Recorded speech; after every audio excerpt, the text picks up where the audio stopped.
क्या बोला जा रहा है डियर? एक पुस्तक में क्या है, 20 पेज हैं। अब उनके बीच एक पेज गायब है, कोई भी एक पेज होता है, जैसे कोई बुक भी हम लिखते हैं। तो इस प्रकार किताब के शेष पन्नों का जो पृष्ठों की संख्या का योग है वो 195 है।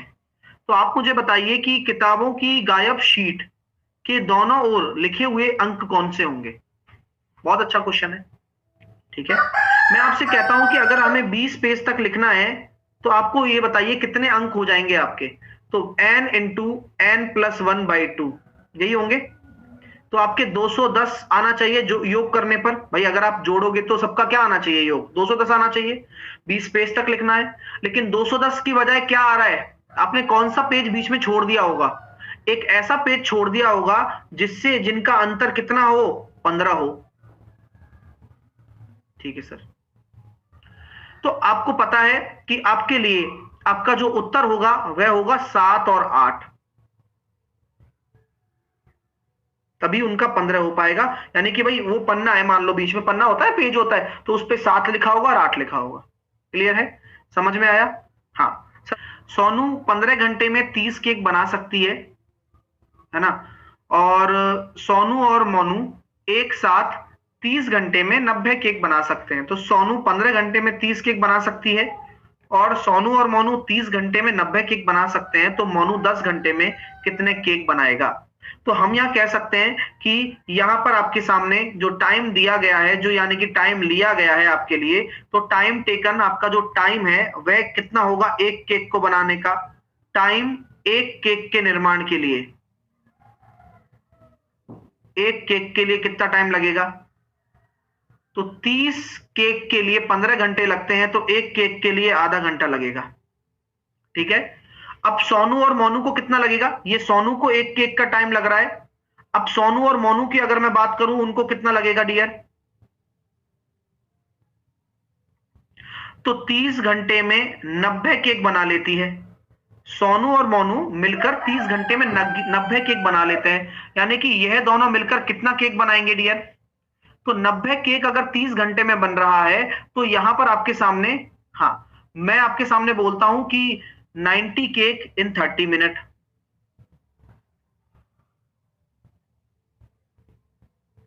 30 मिनट यानी कि आधे घंटे, 30 आवर, माफ कीजिए। तो एक केक कितने में बनाएंगे दोनों मिलकर? एक केक 1/3 घंटे में। क्लियर है? तो बोला जा रहा है कि मोनू 10 घंटे में कितने केक बना सकता है। तो मोनू 10 घंटे में कितने बना सकता है? तो अगर हम बात करने चाहेंगे तो 10 घंटे में कितने बनाएगा? एमडीएस लगा लें, ज्यादा आसान लगेगा तुम्हें। चलो एमडीएस लगा लेते हैं। सोनू 15 घंटे में 30 केक बना सकती है और सोनू और मोनू 30 घंटे में 90 केक बना सकते हैं। सॉल्व कर लेते हैं डियर। 30 से काटा 3 बार, 15 से काटा 2 बार, और इनकी एफिशिएंसी का जो रेशो निकल कर आ गया 3s बराबर 2s प्लस 2m, और s बराबर आ गया 2m। तो s अपॉन m बराबर क्या होता है? 2/1 होता है ना? क्लियर है? 2/1 होता है। अब मैं ये कह सकता हूं सोनू की एफिशिएंसी आ गई हमारे पास 2। 15 घंटे में 30 केक बना सकते हैं। मोनू की निकालना है, मोनू की 1 है। 10 घंटे में कितने केक बनाएगा? तो आपका जो राइट आंसर आएगा कितना आएगा? 10। ठीक है, ऐसे भी कर लीजिए। एक लंबी आयताकार बर्तन पानी से भरा हुआ है। एक यानी कि एक रेक्टेंगल आपका एक बर्तन है, वेसल है, यानी कि एक तरीके से क्यूबॉइड है। अब बर्तन का आधार का जो आयाम दे रखा है, यानी कि लंबाई और चौड़ाई आपको दे रखी है 62 और 45। ठीक है। तो 15 सेंटीमीटर किनारे वाले एक भारी धात्विक घन को बर्तन में डुबोया जाता है, तो पानी का स्तर कितना उठेगा? बस वही वाली बात है, एच आपको निकालना है, और जो बर्तन डुबोया गया है वह 15 सेंटीमीटर साइड है, तो उसका आयतन कितना होगा? 15 इंटू 15 इंटू 15। एच निकालते हैं यहां से। 15 से काटा मैंने इसको 3 बार।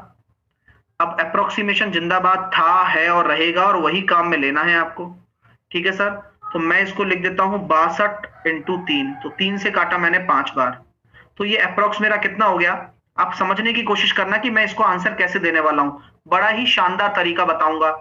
आपको पता है कि मैं 15 से अगर इसको 60 मान लूं तो 4 बार चला जाएगा, लेकिन ये 4 से ज्यादा होगा, तो 5/4 कितना होगा, 1.25 होगा।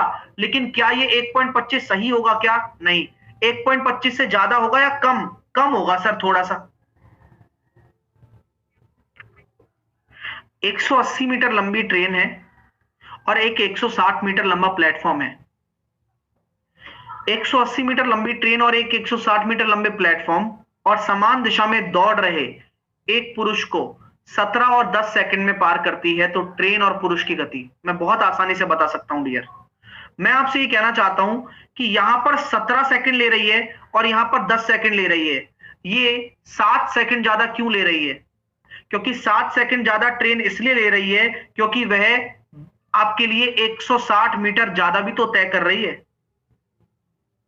यानी कि यही 1 सेकंड में उसकी दूरी निकल कर आ गई, तो यही तो चाल होती है 1 सेकंड में तय की गई दूरी 160/7। और 160/7 को अगर मैं किस में बदलूं, किलोमीटर प्रति घंटा में बदलूं, क्योंकि ये तो मीटर प्रति सेकंड में है डियर स्टूडेंट, तो किलोमीटर प्रति घंटा में बदलने पर आप इसमें किसका गुणा कर देंगे, 18/5 का। क्लियर है यहां तक? आप सही है ना? ठीक है, चलिए। कुछ कुछ होशियारी झाड़ रहे हैं। 180 आएगा ऐसे बोल रहे हैं, बताओ। तुम बहुत शरीफ बच्चे हो, पता है, मतलब इतने प्यारे बच्चे हो ना तुम, मतलब कैसी भी गलती कर देते हो तुम, है ना भाई। एक्स्ट्रा क्या हो रहा है, एक्स्ट्रा वहां 17 सेकंड में प्लेटफॉर्म पार हो रहा है और वहां 17 सेकंड में वो खुद को पार कर रही है ट्रेन, तो खुद की तो कट गई 180, एक्स्ट्रा 160 है ना। चलिए, तो यही दिमाग लगाना होता है।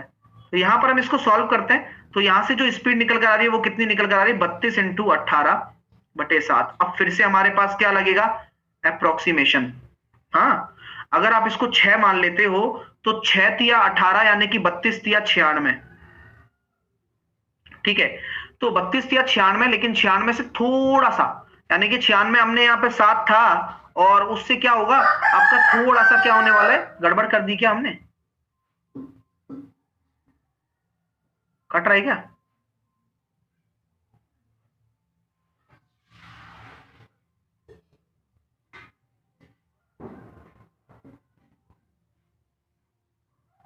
नहीं यार, कोई गड़बड़ कर दी शायद, मैं चेक कर लेता हूं गड़बड़ को फिर, क्योंकि आदमी भी तो रनिंग है ना, आदमी भी चल रहा है ना। चक्कर ये है, दौड़ रहे आदमी, तो आदमी चल रहा है तो आदमी की भी स्पीड कंसीडर करेंगे, वहां गड़बड़ हो गई है शायद। वहीं गड़बड़ हुई है, तो आदमी भी चल रहा है ना यार, प्रॉब्लम यही है। बेसिक समझिए इसका, देखो बहुत बढ़िया क्वेश्चन हो गया ये। मैं आदमी के दौड़ने पर काम नहीं किया, एक बच्चे ने कमेंट किया तो मेरे दिमाग में आया कि यार हाँ, आदमी चल रहा है तो मामला खराब हो जाएगा थोड़ा सा। आइए, तो आदमी चल रहा है और उससे थोड़ी सी मामला खराब हो जाएगा आपका। आइए देखिए क्या करते हैं हम। तो मैं क्या कह सकता हूं कि अगर ट्रेन की स्पीड, स्पीड ऑफ ट्रेन, मैं पहले बता रहा हूं, इस बढ़िया तरीके से समझना, बहुत अच्छा क्वेश्चन है। स्पीड ऑफ ट्रेन कितना है, x मान लिया, और स्पीड ऑफ आदमी, स्पीड ऑफ मैन y मान लिया। आपको कोई दिक्कत यहां तक? नहीं। तो अगर ट्रेन अगर प्लेटफॉर्म को पार करेगी तो क्या इक्वेशन बनेगी, डिस्टेंस, डिस्टेंस कितनी आ जाएगी, 340, स्पीड s, टाइम 17 सेकंड, तो ट्रेन की स्पीड कितनी आ गई, 20 मीटर पर सेकंड।